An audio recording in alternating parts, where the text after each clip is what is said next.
अस्सलाम वालेकुम दोस्तों, आज मैं आपको जो वाक्य बताने जा रहा हूँ, यानी जिनका वाक्य मैं बताने जा रहा हूँ, वो दुनिया के बहुत बड़े ताजिर थे।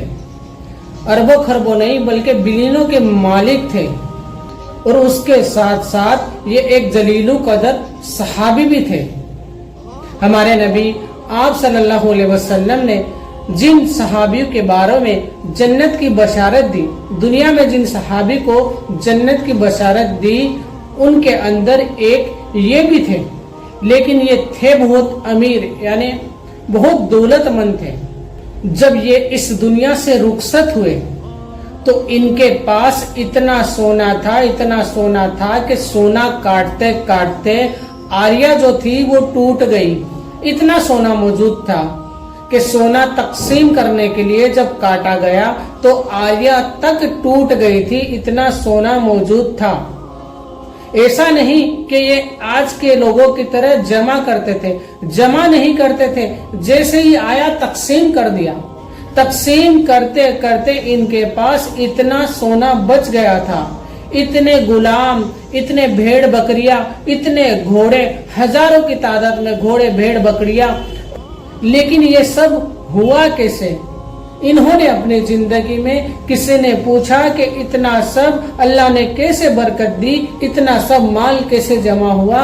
तो इन्होंने बताया कि इन्होंने अपनी कारोबार के अंदर 3 काम किए।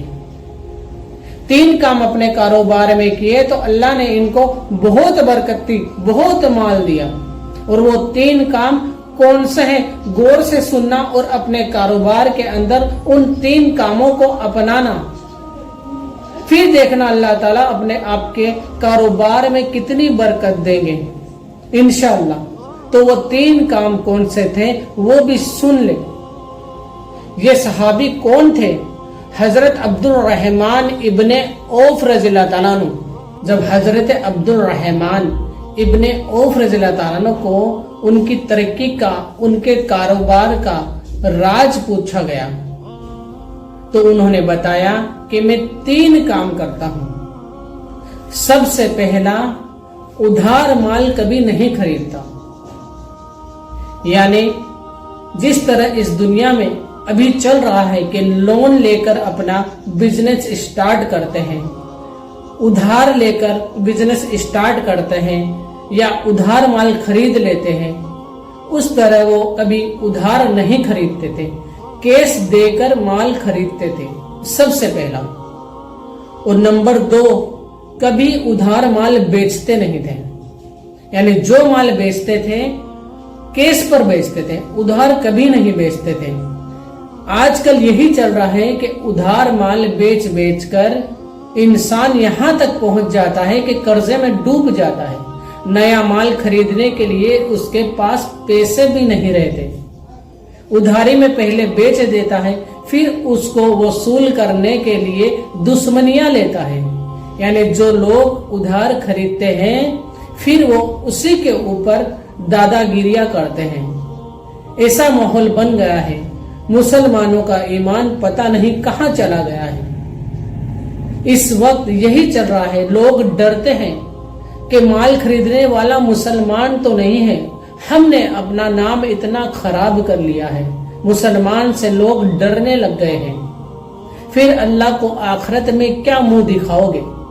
यहाँ तक आता है हमारे नबी आप सल्लल्लाहु अलैहि वसल्लम उसका जनाजा तक नहीं पढ़ाते थे जो कर्ज लेके इस दुनिया से चला जाए। तो कर्ज की अदायगी भी तुरंत कर दे।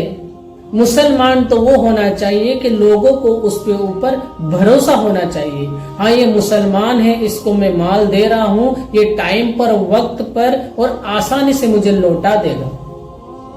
तो दूसरा क्या है कि उधार माल कभी नहीं बेचते थे, वो रिस्क कभी नहीं लेते थे, कैश खरीदते थे और कैश ही बेचते थे।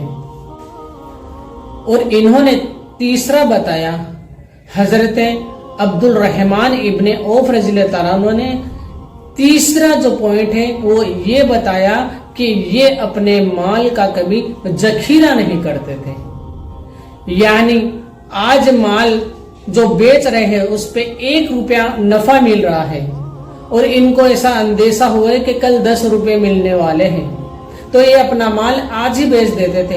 یہ نہیں سوچتے تھے کہ میں کل 10 کماؤں گا، پرسوں 20 کماؤں گا، یہ مال بڑھنے والا ہے، اس کی قیمت بڑھنے والی نہیں، جو ملا اللہ کا شکر ہے اسی ریٹ پر بیچ دیا۔ کبھی ذخیرہ نہیں کرتے تھے، اللہ نے جتنا نفع دے دیا انہوں نے اس کو قبول کر لیا، اور انہوں نے کبھی اپنی دولت کو جمع بھی نہیں کیا۔ دیتے دیتے تقسیم کرتے کرتے اتنی دولت ان کے پاس بچ گئی تھی کہ جب یہ دنیا سے چلے گئے تو آری لے لے کر سونے کو کاٹا جا رہا تھا۔ تو یہ 3 کام اپنے کاروبار میں ضرور اپنائیں، انشاءاللہ کاروبار میں برکت ہی برکت ہوگی۔ السلام علیکم۔